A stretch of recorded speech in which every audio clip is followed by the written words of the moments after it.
everyone, it's me, it's Christina, aka That Variety Nerd, and today we're going to be doing something similar but different. We're actually going to be doing a cooking video, holiday edition. So, for this particular video, we're going to do not one but two recipes. We're going to have one for Christmas Eve, which is tonight, and then we're going to have another one for Christmas Day, which is tomorrow. The Christmas Eve dish is going to be a lot easier in terms of like complexity. We're going to be making some pierogies with some kielbasa, and we're also going to have some roasted carrots, keeping it simple. And then we're also going to make beef stew for Christmas Day. That one's going to be one of those slow cooker recipes, but there's a lot of pieces and parts to it. So we're going to do that one tomorrow, but we're going to do the pierogies today. So as per usual, grab your snacks, grab your choice of beverage, make sure to get comfy and cozy. I'll try to include any and all links in the description down below to any and all recipes. So let's get to it, friends, shall we? I think so. All right, so in terms of ingredients, here are, well, all the ingredients. You got carrots, you got scallions, you've got onions, we've got the pierogies. Again, if you want to make your own, you can. And I would like to do a separate video to do homemade ones, ones from scratch. But again, we're doing it quick and easy tonight. We've got our oils, and so I say let's just get cooking.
some roasted carrots.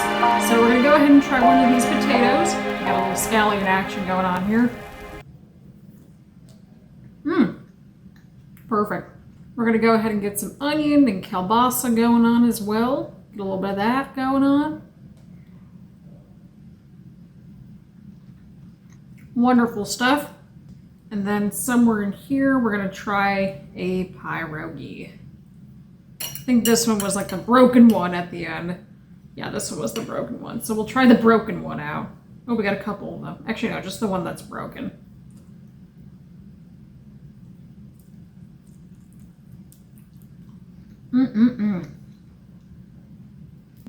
If you want these a little bit crispier, you can use oil and it'll accomplish just that. So, yeah. I felt like butter would be a good solution to kind of saute things a little bit. When you go to saute with the oil, it actually makes these a little bit crunchier. So if you're into that, that's what the oil is there for. Butter is if you like it a little bit more softer. And so that's what we went with. Now tomorrow, it's a little bit more involved simply because we got a slow cooker involved. And we have a bunch of ingredients going on. Many more than what we have here, of course. But tomorrow for Christmas Day, we're gonna make some beef stew. We're gonna have some salad and we're gonna have some mashed potatoes. So get excited for that. But this is delicious. I'm gonna go and eat some food now. All right, friends, we're back. We're about to embark on the main event, so to speak. We're gonna be working on our beef stew next. I got my mug of coffee. It is 9:38 in the morning. And the reason why we are starting this early in the morning is because it's gonna take 7 to 8 hours for this thing to cook. And that's on the low setting. If you wanna go on the high setting, it's gonna take you 3 to 4 hours, which still isn't that bad either. But I'm like, you know what? I want this thing going all day so that I can do other things. So that being said, we're gonna embark on the beef stew journey. I have never made beef stew before. So we're gonna see how this unfolds. And of course, all the ingredients are gonna be down in the description down below. But we've got all the vegetables, the beef, the sauces, tomato paste, seasoning, and that sort of thing. I didn't have like dried parsley and thyme and stuff like that, so I figured the next closest thing was like an Italian seasoning mix, because it also has some other ones as well, and it goes really well with beef. And then of course we have our wonderful freshly oiled, well not freshly, it was a couple nights ago, but we have our huge cutting board, and of course we have our wonderful utensils ready to go. We've got other knives as well that are also ready to go too. And also just as a caveat, I didn't realize that I only had 1 pound of beef to work with, so we're gonna have to have the recipe. So just giving y'all a heads up there if the numbers or anything, or if it looks different than what it would be on the actual recipe.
Okay, so we are 4 hours deep into this, and it turns out the slow cooker is automatically set to high, from my understanding, and so we'll show you in just a second what we mean by that. It is currently 2:22 in the afternoon, so let's go ahead and check her out. I've been checking on it like every 30 minutes to an hour, so there she is, right there in all of her goodness.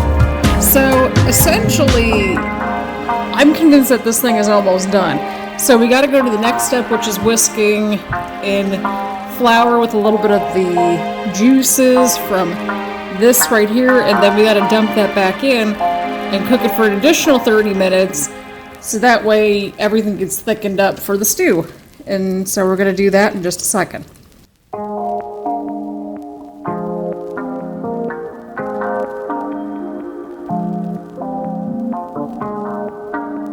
Okay, so we're pretty much at that 30-minute mark, but look at her. Who is she? Oh my god, the lighting makes everything look worse, I swear. But there it is. Okay, well that doesn't help much neither, but I think y'all get the gist of it. But she looks beautiful. Look at that. We're gonna do a quick taste test, make sure that everything's good to go, and that sort of thing. Now, normally I have my tripod to help us out, so if it's a little shaky, like that's why.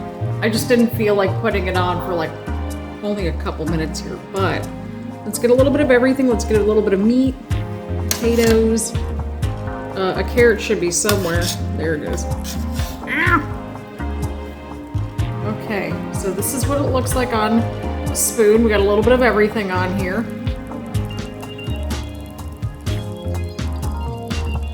Oh my god. She is delicious. She's very delicious, people. Oh my goodness. So what I'm going to do next is that I'm going to go and put this on warm for right now. I'm going to get some fresh air, and then we're going to go ahead and make our sides. So get excited for that. Okay, so since the beef stew is done and it's warm, we're gonna go ahead and start working on these garlic mashed potatoes. So I already kind of trimmed some of this up already, but I figured, you know what? Let's just dice these guys up. And then we're gonna toss them into the pot of water that is currently boiling.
It's been a long day cooking. So let's go ahead and dig into all of our wonderful eats that we have created here today. So first of all, we got this beautiful salad. My apologies for the lighting. It's a salad, so I'm expecting it to be, well, a salad. Good stuff. Now you can add any and all dressing that you want. I particularly use ranch. Midwestern AF. Now we've got our wonderfully plated stew and mashed potatoes, the garlic mashed potatoes. So let's go ahead and dig into the garlic mashed potatoes. Definitely very creamy. And just that hint of garlic certainly helps. I think we did pretty well for our first attempt at a beef stew, and I'm quite proud of just coming up with this all together, even though it is just me just going crazy here on the holidays with a delectable meal and something that we normally don't cook. So on that note, thank you all so much for tuning in. Leave a like, leave a comment, make sure to hit the subscribe button and hit the bell button so you get notifications around here, and make sure to check out all the links down in the description down below as well. So again, thank you all so much for tuning in. Happy holidays, and I will see you all around later. Bye everyone.